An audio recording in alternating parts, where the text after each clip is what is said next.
Hello, and this is just a brief message before you go and enjoy the inaugural episode of YapNG. So I had purchased this condenser mic to be able to record these podcasts from my place in Dublin where I'm staying for college, and I only found out the hard way that the microphone is pretty bad, so all future episodes will be recorded with my proper recording setup, but you'll just have to deal with it for this episode. And if you've been following my channel, apologies for the 2 week delay. I'm the one that has the responsibility to edit these episodes, and I was extremely sick with tonsillitis, but I'm over it now, so enjoy the show. And welcome to the inaugural episode of the YapNG Podcast. I'm your host, Andy MB. And I'm OTL. And this podcast is just going to be a big umbrella sort of covering all of community related aspects to BeamNG. So pretty much anything from upcoming mods to, I don't know, like new YouTubers, anything social media related, YouTube, Reddit, Instagram things, all of that sort of stuff. We'll discuss any news or any community feedback, update rumors, things like that. Well, do you want to kick us off with whatever you have discovered in the last month? Oh, Andy, I've got a banger for you, mate.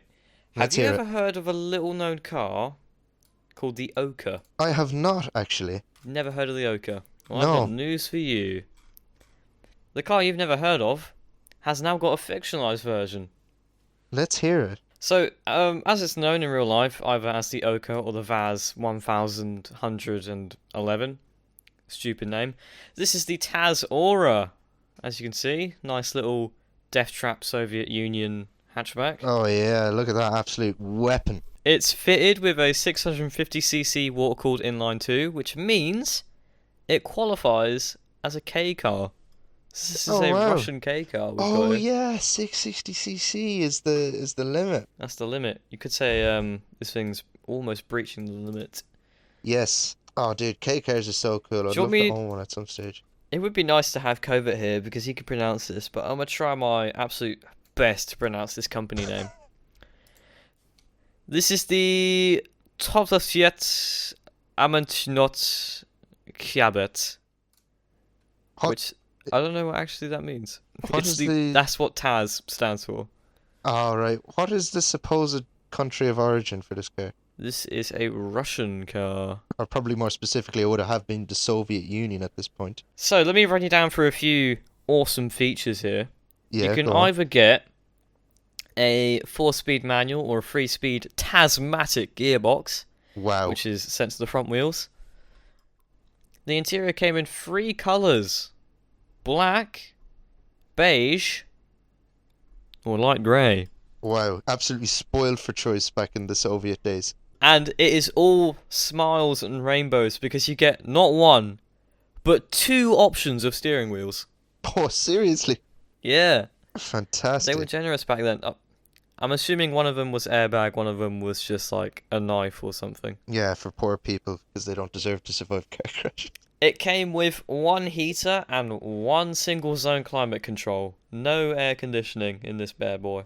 And I imagine that single zone climate control heated up things that were like 1 inch away from the dashboard and nothing else. I mean, so in 1998, they changed up the engine a bit and gave it fuel injection. But that was only an option. wow. Still the 2-cylinder. Yeah. It ran from 1982 to 2004. This is the real car you're looking at the history for, is it? Or is this the lower version? This is the law, but I'm assuming it's probably the real one. Yeah, as well. it's probably the same. I mean, of course, anything Russian or Soviet would just run all the way. Like, the production run would be way longer than it needs to be. Unfortunately, all good things must come to an end. It ended production in 2004 because of budget issues. So they kept selling them, they just couldn't afford to make them anymore. Kind of reminds me... But yeah, this is the... It does remind me of like a Fiat. Just yeah, the styling. yeah. It's very Giugiaro. It looks like a Cinquecento, or Cinquecento, however you Yeah, pronounce yeah. it. Anyway, this is made by the same guy that gave us the glorious Sherry Tango. And, you'll like this, he's Irish. Yo! Let's fucking go. I see the Cinquecento here. Yeah, it is very similar, actually. It's even Yeah. more boxy than the already boxy Cinquecento. Go on, we're representing Ireland today, boys. That's a W. That's a W. There's a guy actually in the college I'm attending. He owns a Fiat Uno. None of the panels match. It's got, like, you know those BBS mesh rims? They're like the gold with they're two-piece rims. They're like silver around the outside. Oh yeah. And he's got like a fur interior. It's the most crazy stuff ever. I bet you Oh. he found that like it was scrap and he restored it with like basically anything he could find. Yeah. But it's so cool. It's really charming. Did you find anything on the Reddit this month, Will? Oh, did I find things on the Reddit page? Let's hear it. You do know the existence of 3D printers, yes? Yes, very much so. Well, Reddit user few_assumption 4011 has taken 3D printing a whole new level and has printed a little 1/18 scale of an Ibishu covert. And it's one of the most coolest things I've ever seen. That is cool. I should probably add extra context for the audio listeners because this is going on Spotify as well. But it is a blue covert. That's what? It's a DXI or something. I can't remember the trims. I think it's a 1.5 DXR, yeah. Yeah, you're the man that knows all the trims and lore for all the cars. But yeah, he's 3D printed it. Yeah, what'd you say the scale was? It does look like 118 or something. He didn't say, but I reckon it probably is just 118. Yeah. It looks really cool. That is very nice. But by the looks of it, it isn't one whole car. It seems like he's just glued it down the middle. Yeah, there is quite a noticeable line. Yeah, I could see that. But Assumption, if you're watching this, send me the model. I'll be happy to print it. I would love a little covert lying around. I'd love that on my shelf, I won't lie. I got a big collection of like 118 race cars.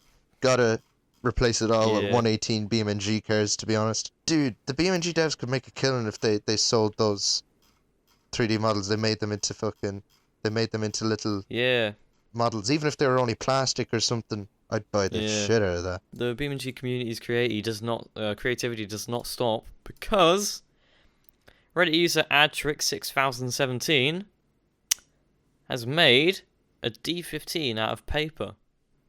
Very nice. I did actually catch a glimpse of this thing, and I am 1000% building that, dude. My dad actually gave me his printer, so I'm probably going to be, I'll probably print a load of those things.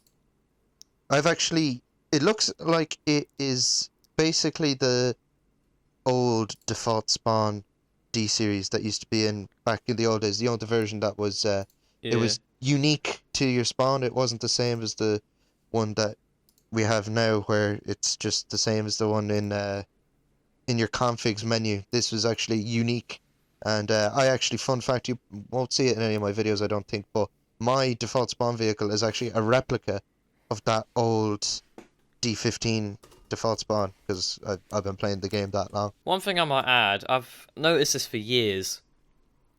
The Gavril D15, the stock basic one that you spawn in when you buy the game new, I might be the only one that thinks this, but you may change your mind once you see it. The wheels look like, I don't know the name, but they look like that one biscuit. Andy could put an image up, but Spotify users won't be able to notice. I know the one. I got to find the name of. What's the name of that brand? It's like Jacobs or something. There's a name for... What, like the cracker company? Yeah, hold on. I've derailed this. Okay, well... Let's get back on topic. Yeah, you won't have... I'll have edited it out, but basically I went on a 10-minute long detour to try and find the name of that biscuit. I don't know what it is. It's on the YouTube version of the podcast, if you want to have a look at it. Any Maloo? What else we got? Oh yes, very famous modder and now BeamNG developer 99 has made a new mod, and it is absolutely mint. Let me see if I can find this. It's called the Ibishu Presta, based off a Nissan Skyline R34. Oh. And it just looks so beautiful. Where the frick is it? I should have linked all these pages already. We'll know for next time. We've literally we're on episode 1, for context for the viewers, we've already had technical difficulties. We enable multi-track recording, so that way I can take Will's own recording of himself, so we can have the high quality versions of both of us, rather than me taking his Discord audio. And when I went into the settings, I realized like 15 minutes into recording this episode that, oh no, I haven't enabled the tracks. So it was basically video with no audio. And that was not the best way to start off, but you know. Also, this microphone, I apologize, is probably not the best microphone ever. I just got a condenser mic secondhand for 20 quid. It's all I could get, because I'm in college at the moment. I'm not at my PC and my recording setup, so I have to find something, and it definitely beats the crappy knockoff Turtle Beach branded PS4 headset that I have. Anyway, I found it now. Let's have a look. So yeah, the 1999 to 2003 Abishu Presta, based off the 1999 to 2004 R34. Also, I saw the rear of it. The taillights look very R33 even. Unfortunately, there's not much information on it yet. We only get a few things, such as a range of powertrains and specs, 150 to 280 brake horsepower, modifications, pretty basic information. There isn't much info on this yet, but it does look very nice. I'm sure it's going to be packed full of features, especially actual developer making the mod as well. That is so cool. And for all you whiny babies out there who like to complain, it is paid. So pay up. Man. It actually does kind of surprise me though it's paid if it's a BeamNG developer. But I suppose it's fair, he's putting in a lot of work. It's actually, that is something I did want to discuss. The paid mods thing. Because me, right, I came from sim racing first. And in things like Assetto Corsa, paid mods are normal. You know, I've plenty of paid mods. I mean, RSS are probably the biggest studio. I think they have the most. It's them that I've got the most paid mods from. But when it came to BeamNG, it's such a touchy subject. But I think it's important to contextualize what the mods mean to certain people. You know, if you take those RSS mods for Assetto Corsa, right? They're mods that are going to get used pretty much for the rest of the time that game is on the PC. And also, because Assetto Corsa is a lot less complicated and a lot more, it's a lot easier to make the cars more accurate to real life. You trust that when you're paying the money for this mod, that you're getting a product that is true to real life in every aspect, and it's been guaranteed to be like that. I mean, if you look, yeah, definitely. There's a lot of F1 drivers actually use these mods to practice. Fernando Alonso, of all people, the oldest on the grid, he even uses RSS mods to practice new tracks. But then you take BeamNG, and this is something I understand it very much, because for me, I don't use mods very much. I very much will download a mod, I'll play with it for a little bit, and I'll uninstall it. But generally, I play the game only vanilla. Especially since BeamNP came out, I love making vanilla configs, so that way I know it'll work whenever I join a server. But charging people for something that they might not use for a very long time, and that there isn't a complete guarantee that it's going to be true to life, is always going to cause a few issues. Now, I've tried a lot of paid mods, and now I've only tried them because I've had access through other people to the mods, like joining servers and stuff. I've not bought any myself. I wouldn't leak them. I wouldn't recommend that. That's not fair.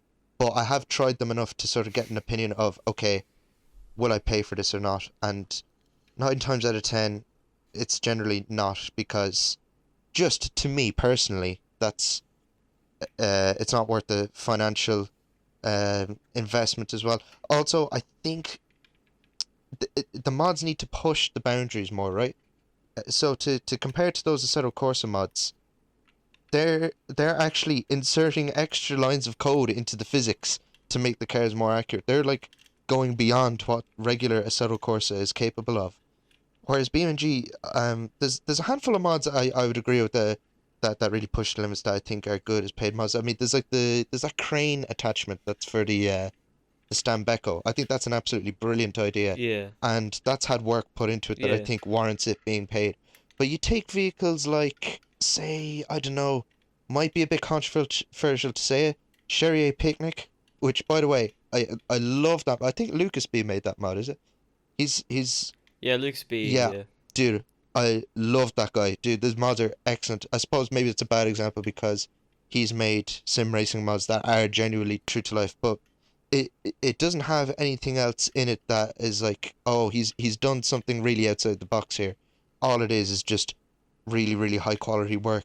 But I think for a lot Yeah. of casual players of BMG, just having really high quality craftsmanship goes unappreciated.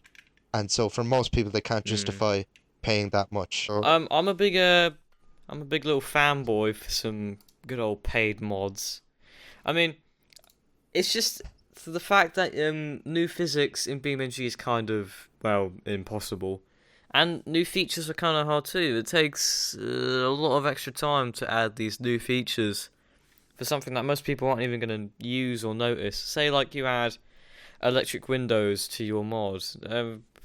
It'll just add more frames, it'll clog up the game, and people won't really notice or use it all that much, except for like maybe photos or just realism or something. yeah. I mean, And also, can we read out some paid mod hate? oh, We've got a yes. comment here. Ooh, okay. I'm not gonna say their name, but you will probably be able to find them if you just look through the forums. At this point, I'll just go download a Skyline mod for free. I mean, BeamNG cars are unique for a reason. They aren't just blatant copies of actual cars with fictional brand names slapped on them. Making this shit paid is just throwing your money away. Not really. Yeah, no, I would hard disagree with him because this guy is modeling it from scratch and he's making it unique in true BeamNG lore friendly fashion. He isn't just making a direct copy. And that photo I sent you is actually an old photo. You changed up the headlight design slightly in the revised version. Moving on to another banging mod. This one's by Traxisec. I think that's how you pronounce it. This guy's making a VW Transport. This is called the AWT wagon, and it is very nice and cool and epic. I'll send you a little image there, Andy. What do you think of that? Oh, yeah. Look at that. And I've driven VW vans before, so I'll be able to give an opinion on it when I get my hands on it. Oh, yeah. For the audio listeners, this VW Transporter mod, it's the T4 generation. It's pretty much looks exactly the same. It's the 1990s version of the VW Transporter. I imagine it'll be a bit sloppy. Yeah. In handling wise, anyway. Yeah, basically. Alright, let me go down through some of the features we have here. This is more detailed than the Presta we were just on. So, it comes with openable windows, which is something I mentioned earlier. Movable buttons, turnable ignition key, that's always nice. Odometer, mirror support, side trims are detachable. That is a cool new detail I've noticed actually. In the new Finn Wilkinson mod, great team of modders, and the fact that like there's twins that mod, is kind of like insane how they both are really good at modding. Yeah. Something just runs in the family, I assume. But yeah, they added Finn added some detachable trims to the, I forgot what it's called, the Proson Avior. And it really adds to it. It makes it feel a bit more in depth and there's more damage to it and everything. Yeah, I feel like that's a little bit of a missed opportunity from the devs in terms of damage, because that is actually quite a common thing for people to break on their car, is the trim. It'll be a 2.4 litre non-turbo diesel engine. So no TDI, unfortunately. No TDI in the VW? Well, not yet. Not yet for now, anyway. Just yeah. SDI of sorts. You know what we really... Dude, you know what I'd be all over, dude? You got 2000s Volkswagen mods. Look, they're such a massive thing in Ireland. Like, the PD130 is like our own, like, 2JZ. People do the craziest stuff. It's because we have like really high tax and stuff in Ireland, so the only fast cars people my age can afford are old diesels, and they're fast. I might get one for the channel at some point. I am planning on buying project cars, and there's for minimum mods you can get them up to 300-400 horsepower. Apparently, I got told this in a comment section. There's a guy in Portugal made one that made over 1,000 horsepower or something like that. That'd be insane. Damn. Imagine the amount of smoke that comes out of that. If you straight pipe this Also, transporter mod, you better have it better have loads of black smoke at the back, otherwise I'll be disappointed. oh yeah, I think if you're going for a VW diesel, Bora TDI is the way to Yes, love me a Bora. I I actually got a funny story of one of my mates in work. He has a Bora he bought off one of my previous co-workers. And for those who don't know, the Bora in Europe was sold as the Jetta in America. So this would have been like the start of the 2000s generation Jetta. And so he has this really nice lowered 1.9 TDI black Bora, lovely modified. But a previous co-worker, he bought an American bootleg with Jetta on it and the narrow number plate holder. And so the current owner, right, he got pulled over for speeding, and the policeman walks up, and he goes up to the window, and he sees Jetta written on the boot, and he says, "This thing's not a Jetta." And the lad's like, it is. What are you saying? What are you saying? And he's like, all right, very well. And he puts Jetta on the ticket, and he's like, all right, off you go. The ticket got thrown out of court because he wrote Jetta on the ticket, and the reg number is clearly tied to a Bora. And so that's a trick that'll work once. Oh, actually, let's talk about some beam tubers. First off, I have. who's your favourite? I have been. Who's my favourite overall BeamNG YouTuber? Yeah.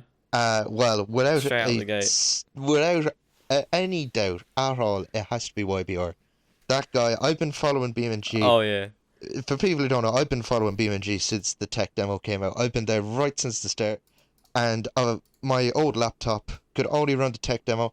I couldn't get the Steam version, and then so the only way I could keep up with the game was watching all his videos, and I watched those things religiously, dude. His videos are great.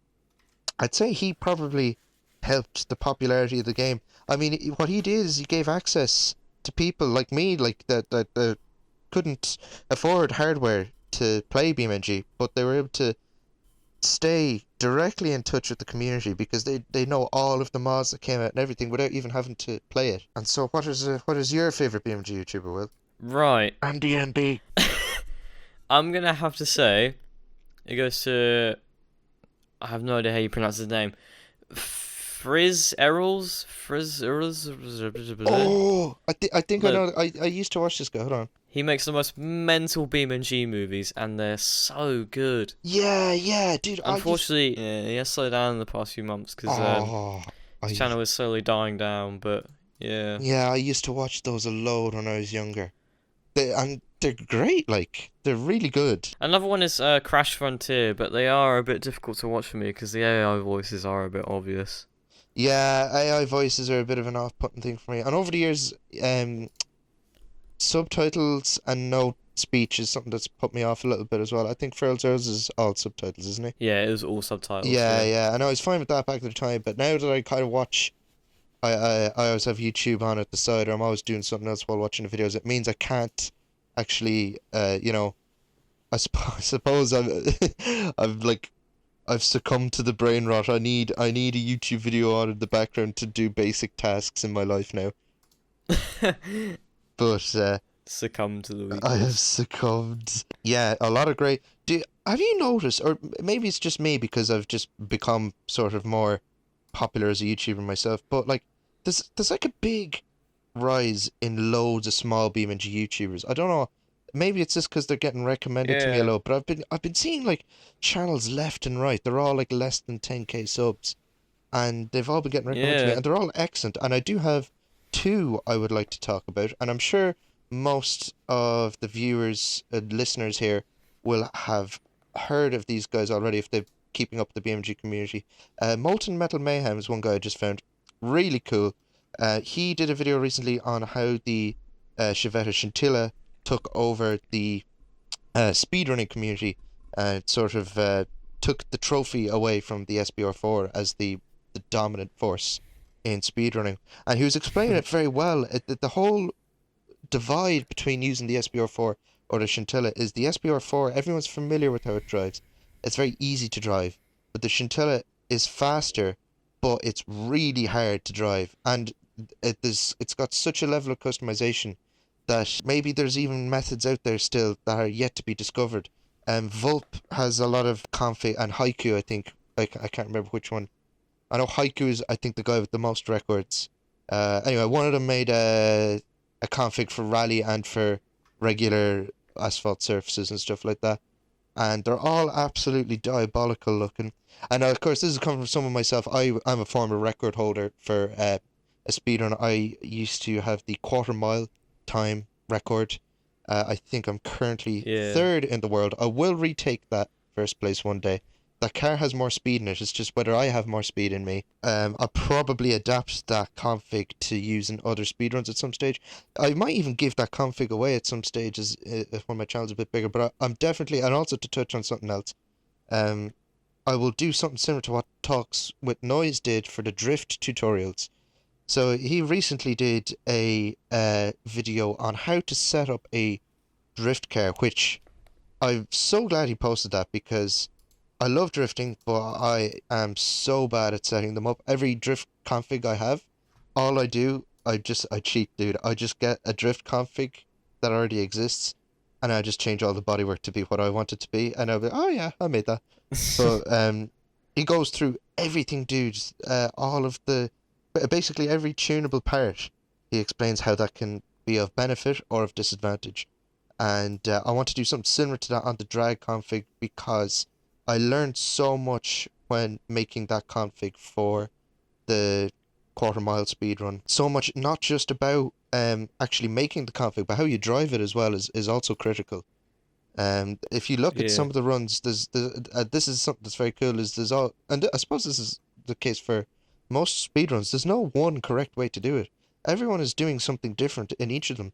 The guy that took first place for the quarter mile is using the sequential gearbox, whereas me and most of the people before me that have done it quickly use the DCT. So there's little things like that you can just figure out over time. But if you do get it though, and you do make one yourself, keep your config secret. That is something that'll. Leo has been begging me for ages to get my config. I never spawned my drag config in multiplayer, and I actually, if you look in some of my videos, I actually have a fake thumbnail for the car in my config menu, so no one knows what it looks like. I mean, you can get a fair idea what it looks like anyway, but yeah, so I've kept it a secret because the tuning is so specific on it, dude. It's crazy. And just one more YouTuber I found that I'd love to talk about in a similar tone to Talks with Noise is Scrunkles, and you might have seen his video on the I believe it's on the all-wheel drive systems and stuff like that. Now I haven't watched that video through in full yet, but I did see some of it. He goes into the technical side, and it's a very effective means of I suppose using BeamNG as a tool for education as well. I think that's something that's missed out on. I think that it has untapped potential in that sense that you know, the simulation of everything in the car is so advanced that it really should be used as a great tool for teaching how certain parts of a vehicle work. This is coming from someone as well who's in college to be a mechanic, so I can certainly see the overlap in the knowledge of both sides of things, you know, and learning how to fix a car, and then learning how a car works just from BeamNG. Have you any other? That video was really impressive.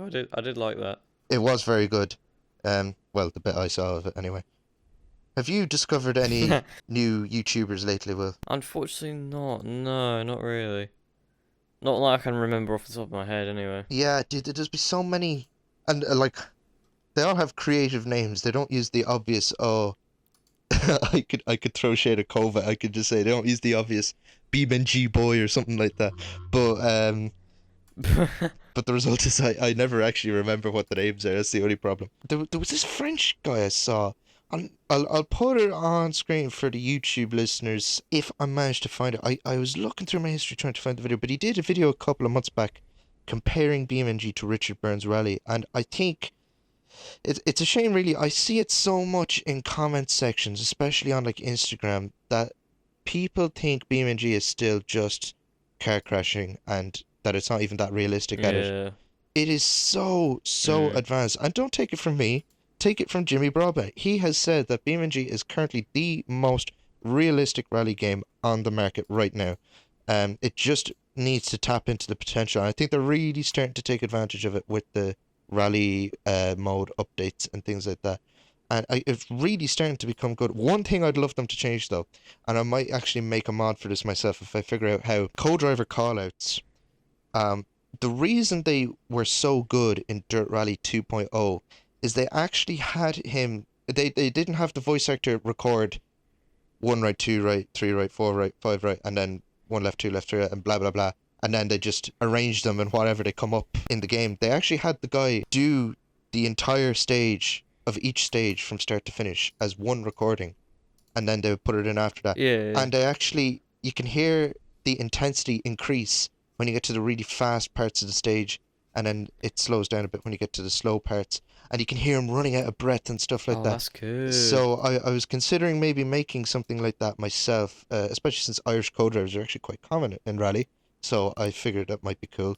I don't exactly have the best voice for this kind of thing. Certainly not as much as you will. I always thought you kind of have the narrator voice, but yeah. I just like this stuff. I just little ways to improve. Really good additions to the game like that. And I really think it has so much potential, and I'm glad that the devs are finally tapping into this potential to utilize these physics. Like, they're just incredible. I think I know who you're talking about. His name is it Enplo? He does really crazy edits in BeamNG. No, as the guy who did the comparison with Richard Burns Rally. Oh no. It's just a. But yeah, subscribe to Enplo. He's good. Yeah, 1.44K subscribers. And actually, this is probably a good opportunity for me to mention. I am starting a BeamNG YouTubers alliance. If you are a BeamNG YouTuber out there, now we already kind of have one. We just have a little group chat on Discord. But I am going to make it official, so it's going to be a big server for any BeamNG YouTubers that are interested. We can all discuss. We can help with collabs. If we have any good ideas that people might want to share, maybe get a little bit of, if they have an idea that they don't have enough potential for content, maybe share the idea, and maybe someone will suggest, oh, maybe do it this way, you'll get a better video out of it, or something like that. Anyway, all of that stuff, be sure to join it. I'll probably, when I have that server set up, I'll link it down below. But other YouTubers that are included in our group that I should mention, just as a little bit of adding credibility to it, is of course Will. We have the SBR4, a guy I've actually been watching for so long. It's crazy that I'm like mates with him now. Of course, Nodes and Beams is in it. There's a few other guys. Topaz Motorsports, although he is moving away from BeamNG at the moment, mainly because the algorithm has absolutely shafted him. It's shafted me as well, man. I'm so gutted. Like, as of right now, my most recent video is the Barstow Nürburgring lap video. I've not cracked 100 views for like the last 3 videos. My channel was going the way your channel is going now, Will, where you're getting like loads of views every time. Just coming up to the end of last year. And then when my 21st birthday came around, I was like, okay, I'm going to take a little week and a half break. I took that break, and my channel has not been the same since, dude. It's just, it's very annoying. I am extremely jealous of your success at the moment. I'm sorry. I'm suffering from success right now, bro. I'm just gonna blame you. It's all your fault, Will. You're taking all my subscribers and all my viewers. It's just not fair. Guys, everyone unsubscribe from me and never watch my videos again. Yeah, stop giving this man money. No money for you. I've made like 50 quid so far. So wow. Nice. Wow. The money's flowing in. I can't even control it anymore. It's flying through my doorstep, through my post box. Your garage is just, you don't have any more room for Lamborghinis anymore. Yeah, I'm wiping my tears away with £50 notes, bro. It's crazy. Anyway, back on topic. What else we got? Oh yeah, sad news. We're gonna be talking about mods that never made it. Ah. You excited, Andy? Yes, and I actually don't know a lot about mods that never made it. I do know a lot about mods from the old days that haven't been updated to keep up with current BeamNG. I'll probably mention 1 or 2 of them, but I don't know many mods that have been cancelled. I don't really keep my ear to the ground for these kinds of things. Now, unfortunately, I don't have any pictures for this, but I do know it's out there somewhere if you look hard enough. Oh, I don't know how to pronounce his name. Jorge? George? I don't know, whatever. Jorge. Pinto. There we go. Makes very good mods. He made the Land Rover Discovery, Toyota Land Cruiser, I think it is, and the Peugeot 205. Very good, very awesome mod. And at one point, about a few weeks before he left for a few months, he was planning to make a Renault Scenic Megane mod, and it looked absolutely amazing, but it just never saw the light of day, and it's very sad to see the mod in that state. Oh man, is that actually? I meant to ask that Land Cruiser mod you mentioned. Is that the 90s generation Land Cruiser? That's the really old mod, isn't it? No. It's a new mod and a new car. Ah, my bad. No, I remember from the old days of BeamNG, there was a Land Cruiser mod. Actually, yeah, that makes more sense. It can't have been him. Man, this is making me feel old because I would have been like 12 or 13 when this mod came out, dude. Like, I've been in the BeamNG community since I was 9, and I'm 21 now. There was a Land Cruiser. This is back before you could change the colors on the modded vehicles. It was silver, and it was one of the first like really popular off-roader mods. That thing was cool. I'll find a picture of it if I can. I'm sure it's been in a few YBR videos back in the day. Next up, these two mods aren't exactly cancelled, but they are kind of on the shelf, abandoned for now. Yeah. First up, we have the Ibishu Ferry, the FERI. It's not a K van, but more of a larger Japanese off-roady wobbly type van. You know the Mitsubishi Space thing, the big wobbly tall one? I do not. I will look up Mitsubishi Space thing. The results consist of the Mitsubishi. The Mirage is sold as the Space. The Delicia, Delicia, Delsa. I don't know. The Mitsubishi Delica. That thing is so cool. Yeah. I love those. It's kind of like that, but not really. I really want to own one of those at some stage. I remember there was like a TikTok of one went viral. It was like they have like a lifted all-wheel drive version of it or something. That thing is so cool. And there's a mod of that's on the shelf. I mean, it is already kind of lifted. Yeah. Anyway, and finally, the Arima Celestia, which was going to be a Toyota Celica, which would have been really nice. It looks absolutely mint. It's on hold for now, unfortunately. This is I think it's the 90s generation Celica, isn't it? Kind of early 2000s. Celica, it's like the quad circular headlights. Dude, I love those things. I know someone that used to have one of those, actually. I always thought the styling on them was class. Oh, Andy. What? Bad news. The Sherrier 2. It's been cancelled. Oh, no. Anyway, there's these mods, right? I don't know if people will remember them. You'll remember Wabimp, the configurations pack. That was one of my favorite mods. I suppose you could say it's been cancelled. They've not updated. They've not updated it. I don't think that'll ever see the light of day again. Yeah, it's a shame, dude. I loved the Audi Quattro version of the I series. That was so cool. And they had the what was it called again? It was the Ibishu RX series or something like that. It was based off of I think it was a Nissan RX or Honda RX. It was like a front wheel drive coupe. That thing was cool as well. But for our old school listeners as well, the other one that it made me think of was DJ Plopper's Mega Configurations Pack. Oh man, that came out in May 2016. When that thing dropped, I was like, dude, that is my favorite mod ever. Oh, dude, just as I say it now, around the same time, do you remember codename Old's Full Size? Oh yeah. That was like one of the first like highly hyper advanced mods. It had like so many features. Dude, it's crazy thinking about these mods and how advanced they were, and it's all pre PBR materials BeamNG. Like, it all, looking at it now, it looks so bad, but like at the time we were like, this is so cool. And it had so many configs as well. But I think it faced some, because it was originally called Oldsmobile or something, I think. But there was like copyright issues or something like that. But the mod in its final form, it had one config and then you had to load all the other configs from the vehicle, as opposed to your vehicle select menu. You had to go into configs and then load one of the presets on the thing. That's the only way you could spawn them.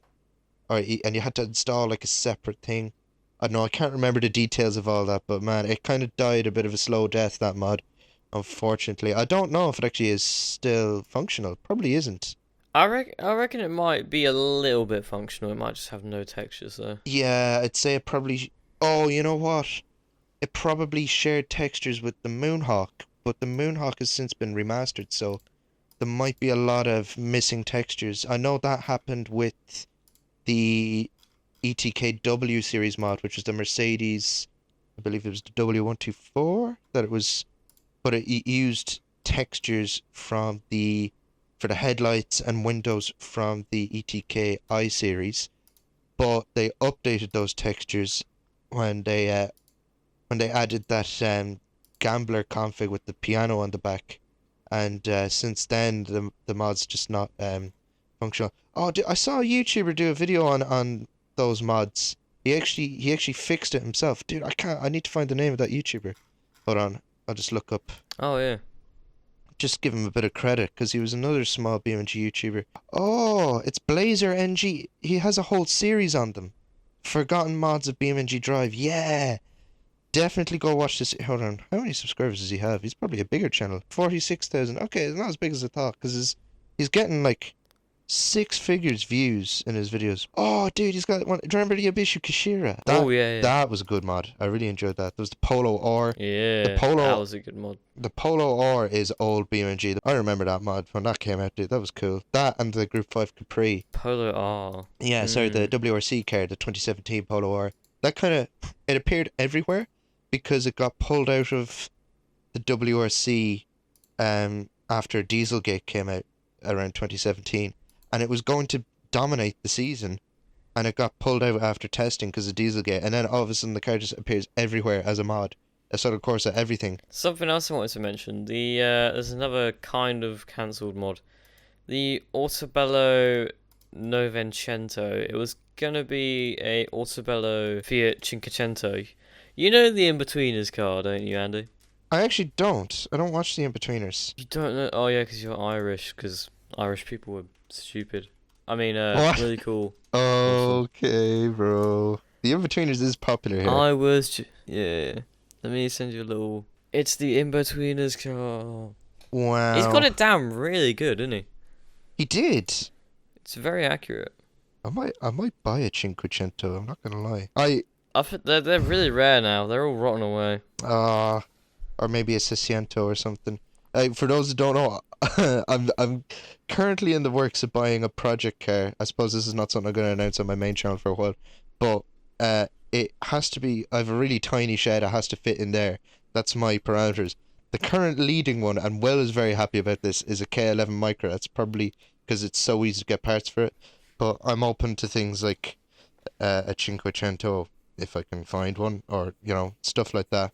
Really small hatchbacks. So if you have any suggestions, feel free to leave them for Andy on what he should buy with his unlimited YouTuber money. Oh, whatever I can scrape together. I wanted a K11 because you can buy them for less than €1,000 here. And because micros are really cool and awesome. They are extremely cool and awesome. I want a 3-door. Actually, one of my mates in college showed me a picture. This guy who brought it to a show, and he had a picture of what the car was like when he found it. And it was like kind of rusty and red. And what it's like now, it's all lowered. It's like this kind of teal grey colour. But he's got a hand-etched carving into the taillights. It looks so cool. It's like a floral print thing. Real proper show car, yeah. Me personally, I'll probably strip it out and make it a rally car. But I'll make it the Andy MB colours. Let's take a look at what's been added in the KLJP update that came out recently. Oh yeah, so I've not actually kept up with that. I did have KLJP once, and then an update bugged it out, and then I just didn't bother installing it after they fixed it again. Well, they fixed it again, and it is quietly fixed. So what they've done is they've added a liftback Ibishu Pessima, which is very nice. That's very cool. They've added a new hardtop base model Ibishu Zenith, a bunch of new BX content, like a convertible and all that. So yeah, very very good cool. update, very nice, and a lot of fixes, obviously. I've just had a complete brain fart. What was the first one you mentioned again? The Abishu liftback. Oh yeah, the liftback Pesma. I feel like that's something that should be on the car by default, if I'm going to be honest. It just seems like, I don't know, it just seems like the type of car for it. Or a wagon. You know me, I love my wagons. Talk about? Oh yeah, your little rock box sayer. Yeah, news on that. I had a trip to Sligo with a bunch of mates, right? And the car was so full. My mate, he just left college, right? So we were going up to his apartment at the college for one final, like, pure crazy house party. And, like, all of his furniture was cleared out, so we stuck a TV and his Xbox in the boot, all loads of blankets, sleeping bags.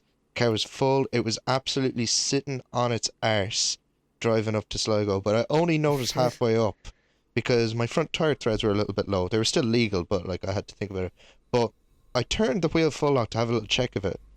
And lo and behold, I noticed the inside of the tire had completely, like, it was so low. And I was like, oh shit, man. I only have one spare wheel with me because I usually keep one of my original alloys off the car so that way I don't have to use a space saver so that I can still go on the motorway. Yeah. But I only had the one with me. And of course I would have had to take everything out of the boot to put it on. And it was just, I was like, okay, it's not the worst. I'll do the trip and I'll change it when I come back. When I come back then, and I put two separate wheels on the front, which is what the car is like now, I look on one of the wheels, and the one I thought was actually the good one, it's gone so bad you can see the wire in some of the gaps. I was like, oh, I'm very lucky. Oh god. So yeah, I'm gonna have to get those tires swapped now. I'll probably do that in the next couple of days, but yeah, that was not fun. But obviously, like, those are brand new tires. Those wheels came off a brand new, like, 2023. It was brand new at the time, Volkswagen Polo. And whoever did the tracking on the car last must have been doing it like Stevie Wonder, man. The tires all worn off just on the inside. It's so bad. So I'm going to do it somewhere up here in Dublin. There's a place I can imagine in my town. I will not mention the name, although it is a chain workshop. There's loads of locations, but they have a reputation for, let's say, not really paying complete attention when they're doing stuff that is needed for, like, NCTs and stuff. The other thing is as well, like, this place, my dad has failed NCT on his Jeep twice right after having it tracked with them. So yeah, not great. One mod just I wanted to mention here, and it's not even cancelled or anything, is Mio's drag parts. I watched Neological's video on this. Now I haven't had the chance to try it myself, but he's been working on getting parachutes working in BeamNG for a really long time. Because of course the difficulty is, you know, do you go the cloth simulation route or do you just make it kind of a visual thing and then all that kind of stuff? So the way he has it work now is you have the little box in the back of the car that has the parachute inside it, and you activate it, that opens, and you get like this big static 3D model of a parachute that comes out at the back of the car, and it properly interacts with the physics, like. But when you slow down again and you let go of the button for the parachute, it slowly shrinks back into that little box, and it's like it hasn't been used yet. So it's a very nice application for it. But he's also hidden as well within some of in the config menus. He's added the ability for you to put that on roof bars, if any car has roof bars. So you can do like base jumping with your cars, which is very cool. He has one config called the base jumper for the Orata. He even made a drag version of the Orata, the only fast Orata ever. And it still uses the CVT as well. 3-cylinder CVT, cool. Some machine. Oh mate, the Hiroshi Sunburst should have come with a 3-cylinder. Yeah, actually, that's a good point. To be honest, I kind of wish they kept the inline fours as an option. Yeah. Even if it wasn't used in any of the configs, because I don't know, it just adds a little bit it mixes it up a little bit. I suppose the only thing I would say is the car was pretty much rebuilt from the ground up. I mean, it's bigger, it handles completely differently. Yeah. The entire, basically most of the 3D model is different. I can hear my voice going slightly hoarse from all the yapping. Andy, Yes. Are you having a good day? Reasonably. Do you feel that all your BeamNG mods are secure? I think they are. The few I have. Yeah, yeah. I've got some troubling news for you. You go on. You know the very cool, famous map, American Roads, right? Yeah, it's the one of the handful of mods I have because I don't play with mods very much. The guy who made it, his account was stolen. Oh. And the guy who stole it put a funny little virus in the American Roads mod, re-uploaded it, and then his account got permanently banned. So. Oh. Yeah. Oh no. What's the result been? Has it been bad? According to the limited resources that I have, the original author, Primo 3001, has been permanently banned, and according to other sources, the file was apparently some sort of Bitcoin miner. Oh. So yeah, it is a true shame. Do you have this mod? The funny thing is, I saw it in the repository the other day, and I was like, "Oh, it's come back. I'll download it. Yeah, sure." And then like a day later, I found out it was a virus, so I immediately like binned it.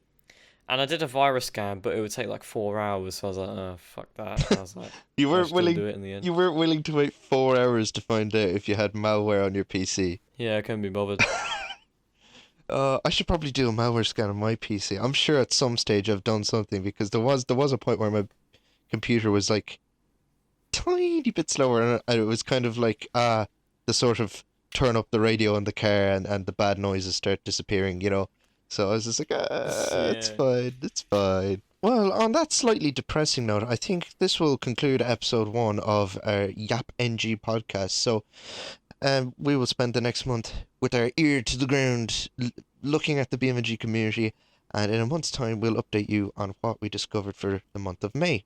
Also, now it's highly unlikely this will happen after episode 1, but interviews with other YouTubers is a thing that will be out of the monthly cycle. So that is a thing we want to do. If you have any BeamNG YouTubers that you want us to interview, pester them in the comments, pretty please, with a cherry on top, because I do kind of want to talk to these guys, flex my journalistic muscles, if you will, and hey, be sure to subscribe to our channels individually. They'll be linked on our channel main page. Have you any news for your channel you want to share? Do be on the lookout, because in the future, I may be owning my own vehicle in, give it 4 months, 6 months, I'd say. Oh, you haven't told me this. Well, I'm doing my lessons, isn't I?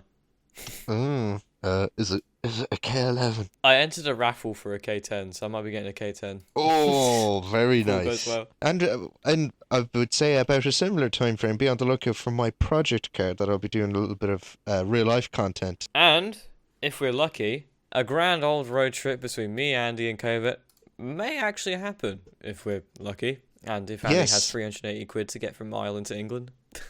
Yeah, and then the ferries are quite expensive. The ferry is absolutely diabolical. Honestly, I'm going to Glasgow later in the year, and I was considering getting a ferry to drive to Glasgow to watch Jamiroquai. Any fellow Jamiroquai fans listening, you are the true legends of music taste.